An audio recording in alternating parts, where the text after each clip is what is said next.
সম্মানিত সঞ্চালক, উপস্থিত রয়েছেন আজকের এই অনুষ্ঠানে শেরপুরের 3টি আসনের সম্মানিত প্রতিদ্বন্দ্বী প্রার্থীগণ, উপস্থিত প্রিন্ট মিডিয়া, ইলেকট্রনিক মিডিয়ার সাংবাদিক বন্ধুরা, উপস্থিত শেরপুর জেলার সম্মানিত বিশিষ্ট ব্যক্তিবর্গ, সমাজসেবক এবং সুধীমণ্ডলী, আসসালামু আলাইকুম।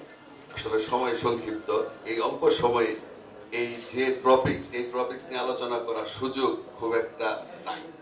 তো তারপরেও আসলে বলতে হয় যে আসলে শেরপুর, আমি বক্তব্যের শুরুতেই আসলে একাত্তরের যে সমস্ত বীর জনতা, মুক্তিযোদ্ধা ভাইরা বাংলাদেশকে স্বাধীন করেছেন আজকের এই ডিসেম্বর মাসে, আমি তাদের আত্মার মাগফিরাত কামনা করি এবং সেই সঙ্গে 24-এর গণ অভ্যুত্থানে ছাত্র জনতা যারা ফ্যাসিস্ট সরকারের পতনে রক্ত দিয়ে, জীবন দিয়ে অগ্রণী ভূমিকা পালন করেছেন, তাদের প্রতি আমার সম্মান, শ্রদ্ধা এবং তাদের আত্মার মাগফিরাত কামনা করে আমি আমার চোখে আগামী দিনে শেরপুর আসলে জেলা একটা দরিদ্র জেলা, সীমান্তের পাশে অবস্থিত ছোট্ট একটি জেলা। এই শেরপুরের আসলে সমস্যা অনেক। আমি সমস্যাগুলি শুরুতেই যে বিষয়টাকে গুরুত্ব দিব, আমাদের প্রয়োজন দুর্নীতিমুক্ত, ইনসাফ ভিত্তিক এবং মানে গণতান্ত্রিক একটা সমাজ, রাষ্ট্র এবং জেলা দরকার। সবকিছুর আগে প্রয়োজন জবাবদিহিতা। বিগত 15 বছরে, 15.5 বছরে কোনো জবাবদিহিতা ছিল না।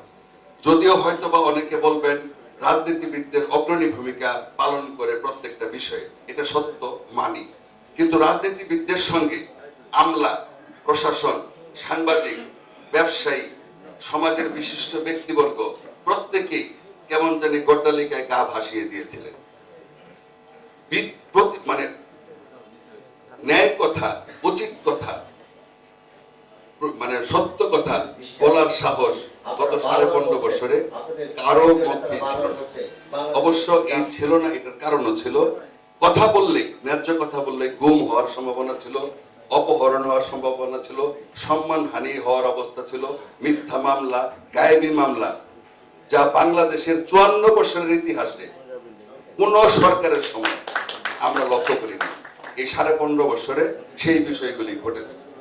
আমরা লক্ষ্য করেছি ডিসি সাহেবের দিকে তাকিয়ে মনে হয়তো আওয়ামী লীগের সভাপতি, এসপি সাহেবের দিকে তাকিয়ে দেখেছি মনে হয় আওয়ামী লীগের সেক্রেটারি, ওনারা আওয়ামী লীগকে পরিচালিত করে।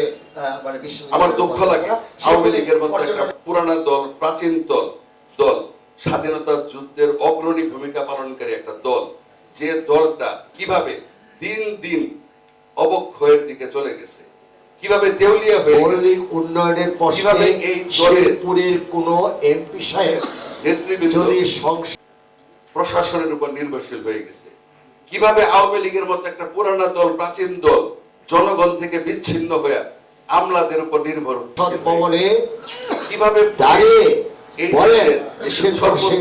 দরকার আগামী বাজেটে গায়েবী মামলা, মিথ্যা মামলা, যে ধরনের নির্যাতন, এটা মনে হইলে এখনো গায়ের লোম দাঁড়ায় ওঠে।